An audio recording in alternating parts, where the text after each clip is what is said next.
Alright, welcome back to the Rebirth of Dave. We're at the Nemesis Hardcore Invitational, so that's great. A lot of shit I wrote down on my notepad here. First off, I just want to have a quick clarification, because as I was editing the last 2 days, I seemed kind of whiny about me not liking the game, or me being angry at or just tired or whatever. Let me just clarify that it's not that I'm not having fun with the game at all. It's just offline saves. Like Dave, I'm having the most fun with Dave. I'm actually really enjoying the PGHW streams. So, it's just offline saves. It was just a personal thing I had to get off my chest for whatever reason. So, trust me, this is the most fun I'm having with TEW 2020. I really like this series. I just wanted to clarify that. Second thing was, I just wanted to thank you guys for not absolutely shitting on the SmackDown vs. Raw 2009 video. I get it was completely out of the blue, and I was scared you guys were going to be like, oh, what the fuck is this? This is a TEW channel. But I guess I had a lot less faith. I had a lot more faith. Or what would it be, less faith? I don't know, whatever. I think I underestimated how civil you guys are. Because I was really nervous you guys would just be like, what the fuck is this? Get this shit, not this channel, dickhead. But just thanks for not shitting on it. You don't have to watch it. I just, if you didn't watch it, I just wanted to say the reason I'm uploading it is because I bought an Elgato to play WWE 2K20 on this channel, but 2K20 was shit and I never wanted to play it. So instead of having the Elgato pick up a bunch of dust, I'm playing all the Road to WrestleManias. So there's that. Titles. I've made the new titles. We have the Television Championship. I think I've shown this. And here's the Nemesis Hardcore Memorial. Yeah, it's just it's a generic champion trophy covered in other people's blood. Yeah. And last thing before we get onto the news is the Exploding Death Match. As we know, we can't do Exploding Death Matches, and Doug Peak refuses to do a death match. So what we're gonna do is we're just gonna pretend that the I Quit match is an Exploding Death Match, and you also have to say I quit. So it'll add salt onto the wounds that you're gonna get from the fucking match. Onto the actual news. So we won our 2 regional battles, the Tri-State and the Southwest. So I think I figured out what constitutes a regional battle. I think it's the size. Never mind.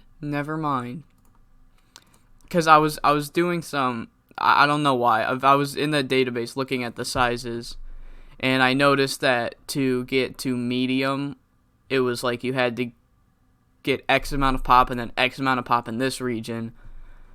And I thought maybe it was the same for small. Nope, still don't know what constitutes a regional battle. Whatever. We made that much money, and we're still 7th.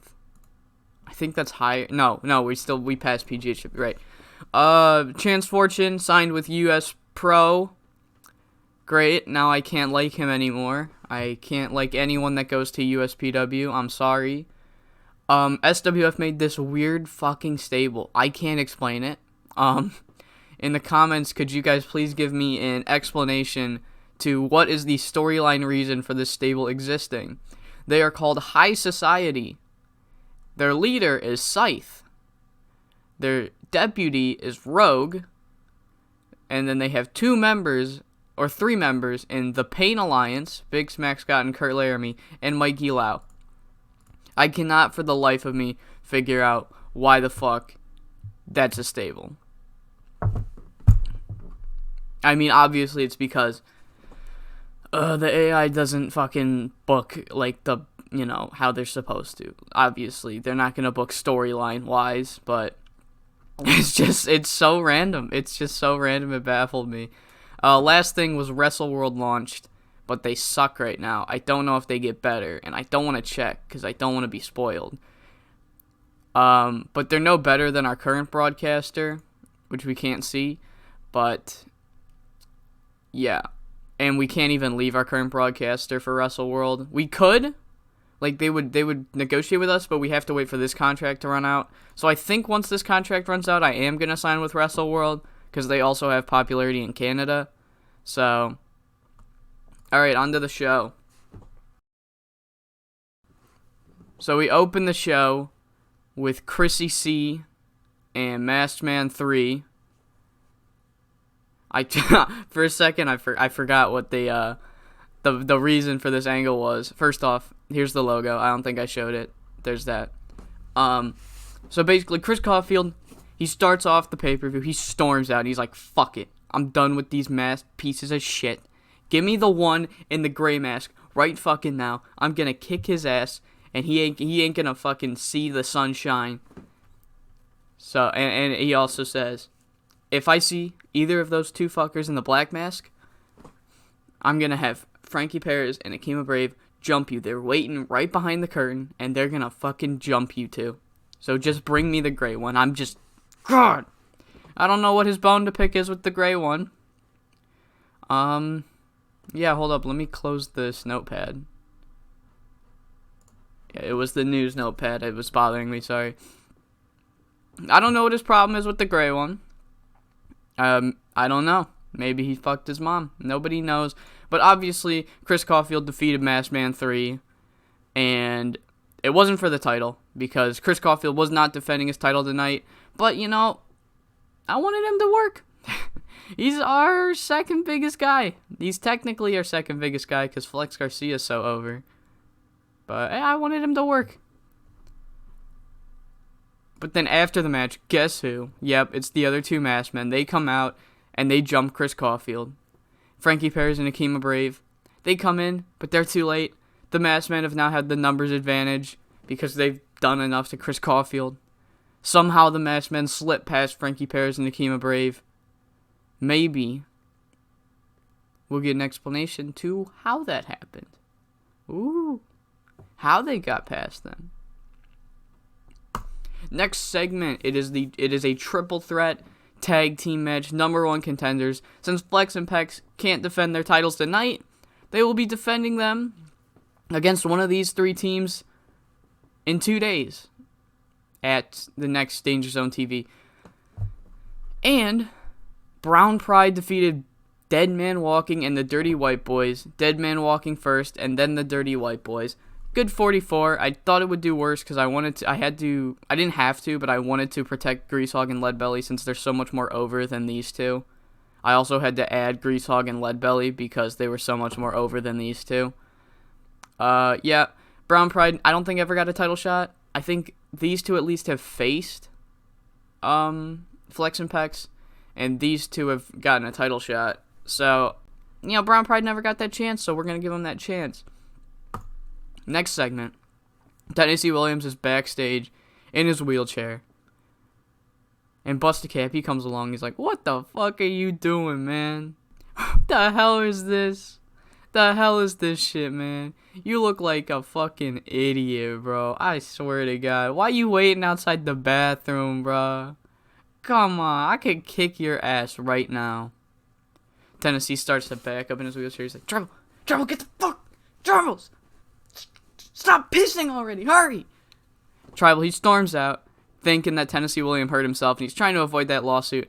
Tennessee points a finger at Busta Cap. He's like, he's being mean to me. Busta Cap walks off laughing. Tennessee Williams, he turns to Tribal Ward and he says, kick the shit out of him. What? Kick the shit out of him. You do what I say, you are gonna kick the shit out of him. I'm not gonna kick the shit. Do you want to get sued? Motherfucker.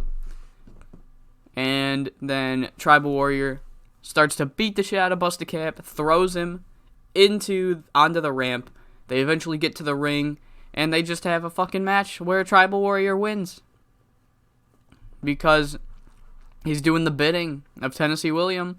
So, you know, yeah. Oh shit, whoops, I forgot about this. I forgot this was the next match. I forgot that match and this match was the only one that didn't have a angle buffer.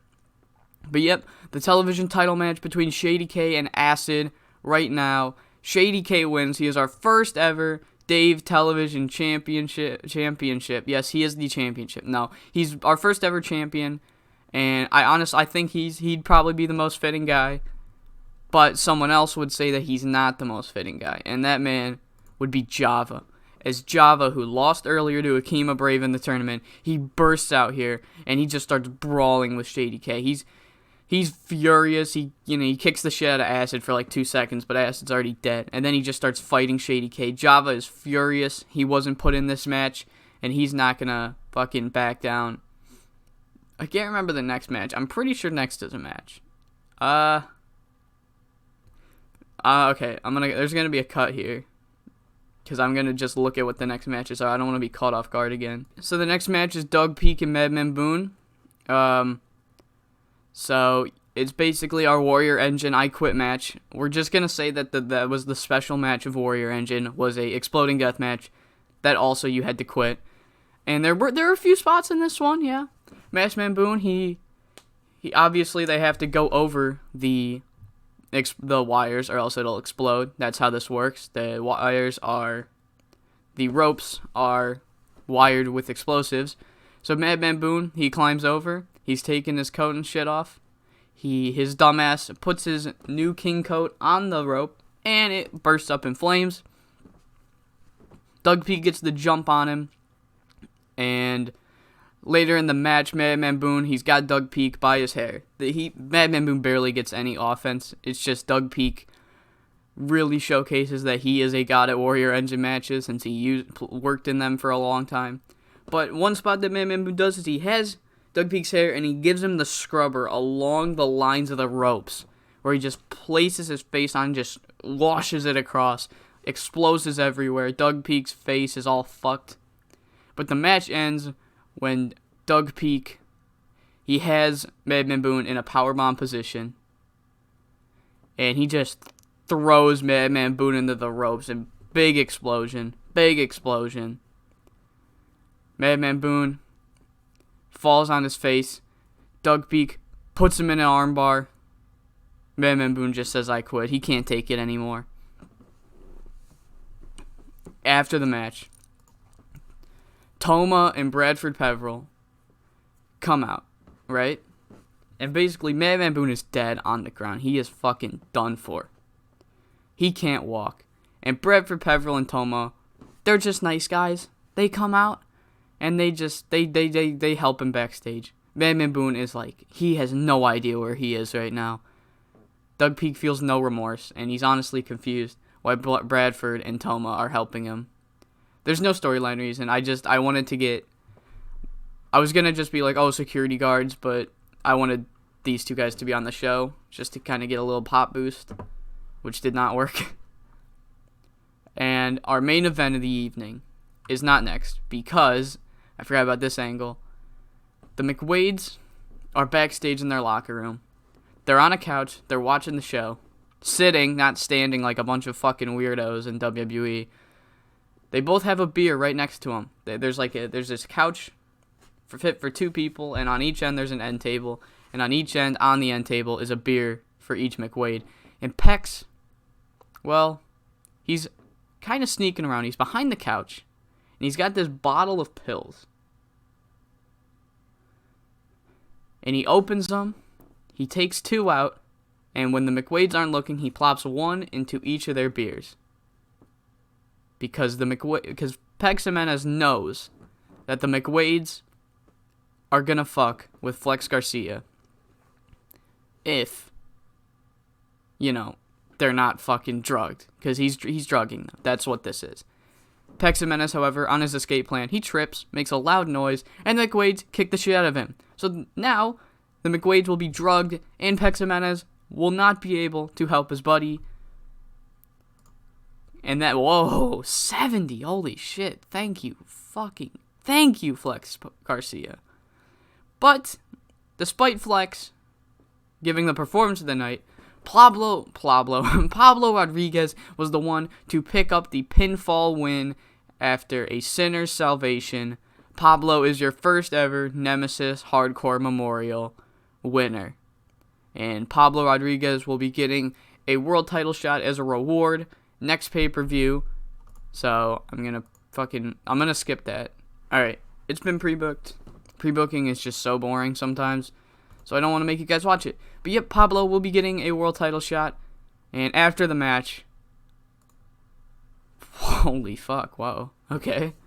After the match, Phil Bear, he comes out with the bloody, generic-looking trophy. He hands it to Pablo, and confetti rains from the ceiling. Pablo grabs the mic and he says, "I did this for every one of you that have doubted me, not you assholes that were booing me, but the ones that believed in me from day one. Since I was a priest, I'm still a priest. Okay, I still have my license. Don't tell the authorities. Since I was a priest back in south of the border and a weird guy in coastal zone, I don't really know the gimmick there. I will be cementing my name in Dave history." Yeah, it's not one of my favorite Pablo promos. He just cuts a small promo thanking the fans that believed in him and telling all the fans that booed him earlier in the save to go fuck themselves. 83, great way to finish the show. 69, can't get any better. It can't get any better. 69. Nice. All right. That's really funny. 64. Yeah. You do comedy? No, I know you're surprised. Wow. All right. Who else had a good performance? No one I can really think of. I think just Chris I'd give it to. I'll give him great. Flex can have a hug, and then Pablo just had that fucking 83 promo. Was pleased, seemed pleased, was pleased. There we go. So that is the Nemesis Hardcore Memorial. This guy looks like shit. Wow. Terrible. Fucking terrible. Get good, kid. New team in Burning Hammer. I don't know who you are. Feedback was that the show was awesome. Nice. Nice. Alright, yeah. Next show is the next episode of Danger Zone TV. We got 31,000 viewers. I don't know if that's up or down. I think I could check, but I don't want to. Yep, next Danger Zone TV is...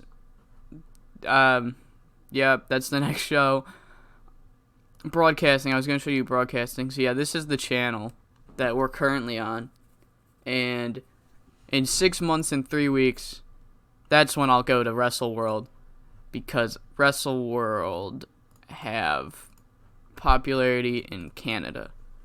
But I have to wait for my current one to run out, or I'd have to pay off how much?